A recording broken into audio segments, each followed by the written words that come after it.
So, ngayon, magandang umaga guys.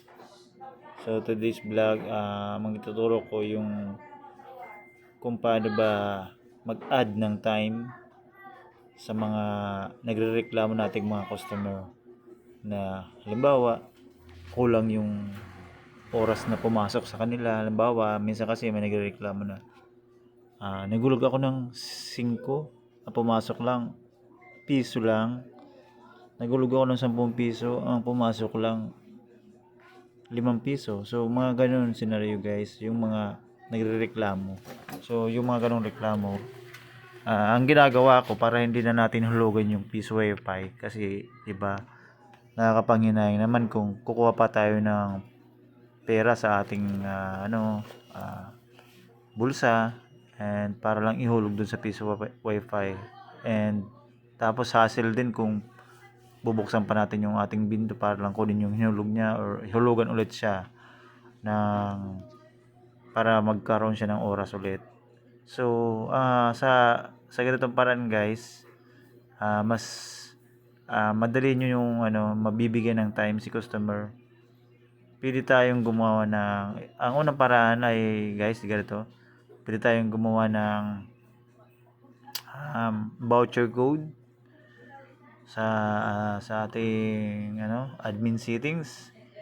So sa LPB lang po ito guys, hindi po ito pwede sa ibang piece wifi kasi yung tinuturo ko po ngayon is for LPB system only. So ganito guys, ang pangalawang paraan is yung pupunta kayo dun sa users tulad nito. So pakita ko lang sa inyo guys para mas madali nyo maintindihan. So ang gagawin nyo, kunin kayo sa inyong piece wifi. Ito guys. And ayan, for example, ito yung piece wifi nyo. Kunin kayo dyan. Sa akin kasi netbox, computer yung ayan, access point na ginagamit ko dito. Then punta kayo sa browser. Nakalagin na pala ako, so logout muna ako guys. Pakita ko sa inyo ulit. Sign out. So yan, meron pa talaga to guys sa iba, sa inyo may mga captcha, meron tong captcha Sa akin kasi din-disable ko yung captcha para hindi na ako nagta-type ng captcha. So ayan, lagay nyo dyan kung ano yung username nyo at kung ano yung password nyo, then sign in. So yung unang paraan, sayang kasi para hindi na ako magbigay ng voucher code sa kanila guys, ang ginagawa ko ganito yung unang paraan, di ba, tinasabi ko gagawa tayo ng voucher kung ilan yung ilan ba yung kulang ni customer na oras. So halimbawa, huwag nyo nang lagyan ng price, so para hindi na mag-add sa, pwede rin naman kung hindi kayo nag-inventory, so kahit lagyan nyo ng ng amount yan dyan. So kung sa akin kasi hindi ko nilalagyan, nilalagay ko na 0. Then kung ilang hours ba yung kulang ni customer, halimbawa kung magkano yung amount ng 5 piso nyo ng kung ilang oras, bawa 2 hours or 3 hours, halimbawa yung pumasok lang sa kanya, di ba, 1 hour lang, di ba, nagrereklamo siya, so kulang ng 2 hours. So ganyan guys, lagyan nyo lang 2 hours ang tapos and okay na yan. Then i-generate nyo lang, halimbawa ganyan, generate, pinutuin nyo yung generate, tapos ibigay nyo yung code. Halimbawa ito yung code, yan, malito kayo, ito sa pinakahuli. So i-delete ko lang muna lahat, sorry, i-delete ko muna lahat para mas maintindihan nyo. Delete ko yung mga voucher code, ayan, so delete, ayan, delete, ayan, meron dito pang isa, delete. Okay, so ayan, wala na. Okay, so lagyan natin dyan 0, or kung gusto nyo lagyan ng price, so kung kulang ng 2 hours, 2 hours lagay nyo, then generate nyo. Ayan, ito na yung code. Ayan, ibigay nyo yun sa kanila para hindi na kayo maghulog ng barya. So ibigay nyo yun dun sa customer nyo na nagreklamo, Ayan. Tapos magkakaroon na yun ng oras yung sa kanilang ano. Lagyan nyo lang dun sa voucher code pala. So dito yung voucher code. Mag-tab tayo. Add tayo ng then punta tayo sa portal 10.0.0.1 for example, ganun. Kinapi ko yung code guys, no? Kinapi ko, hin-highlight ko, then ipe-paste nyo yun dito sa ano ng customer. For example, ito yung portal ng cellphone ng customer. Diyan yun. Sorry, hindi ko pala na ano. So, okay, back tayo dun sa yan, tab. Ito. Long press nyo yan or pagka-sign. So, okay, mali. So, ito yung code. For example, ibigay nyo ito sa customer nyo.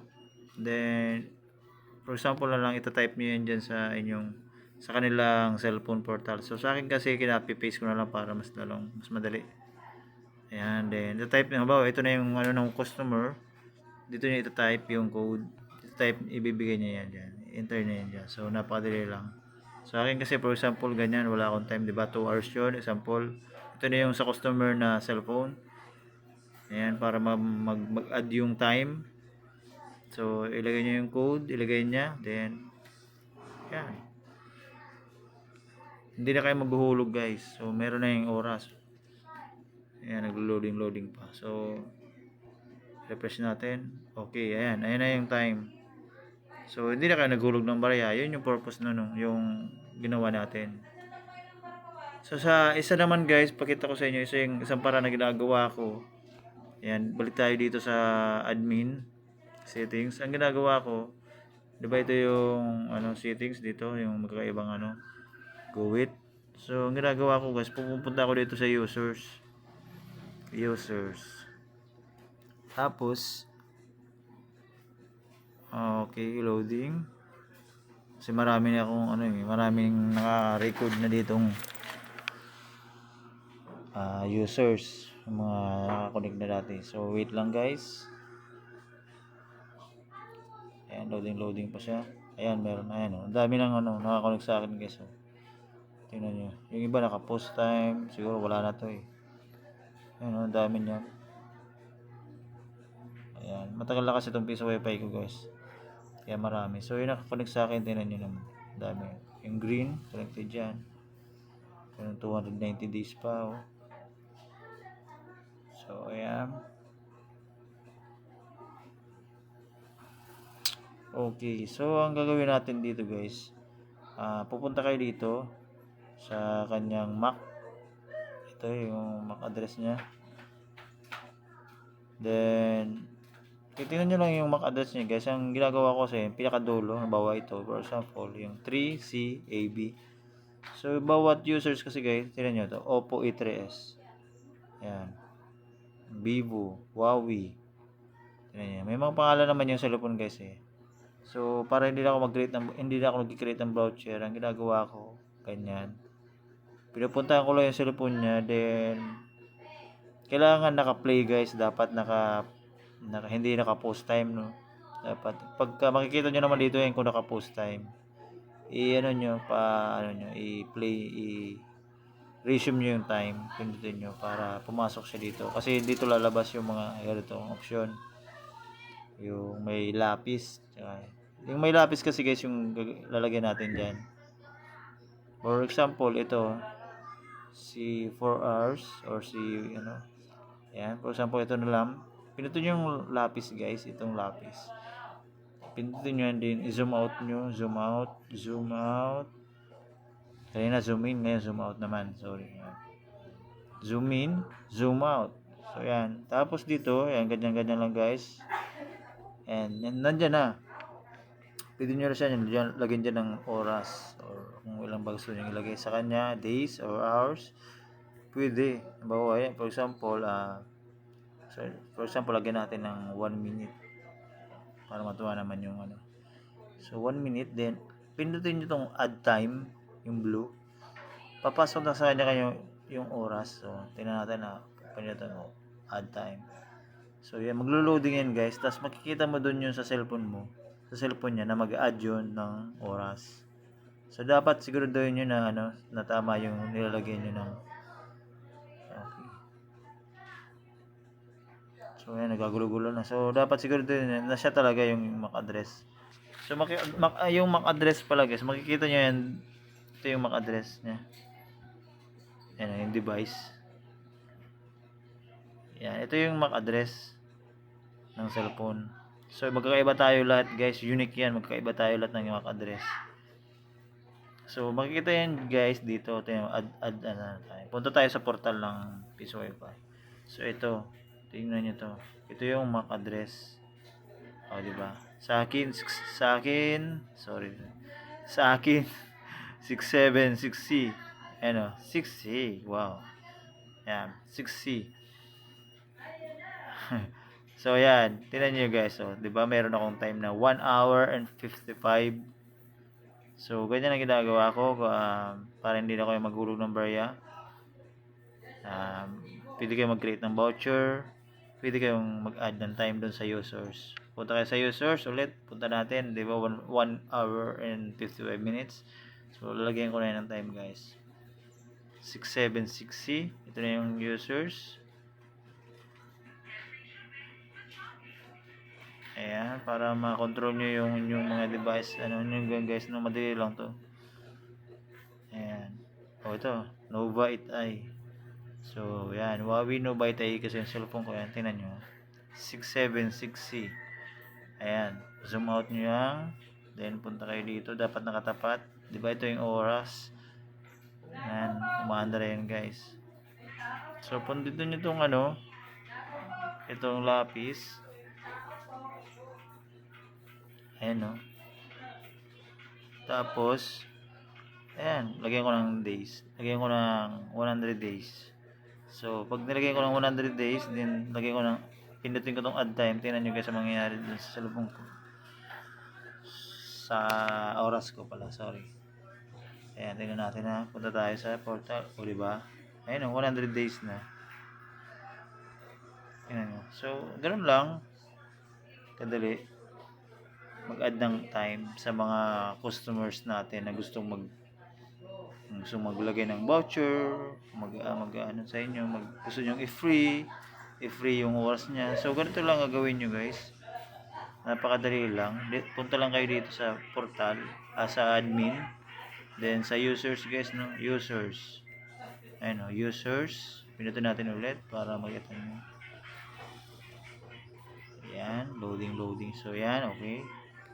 So makikita nyo dyan guys, sa slide down nyo lang, slide down, then ayan, makikita nyo yung mga nakakonect dyan, mga users na nakakonect sa inyong PC Wi-Fi. So ito na yung sa akin na cellphone, Huawei Nova 8i. Ayan, 100 days. Okay, so yan lang guys.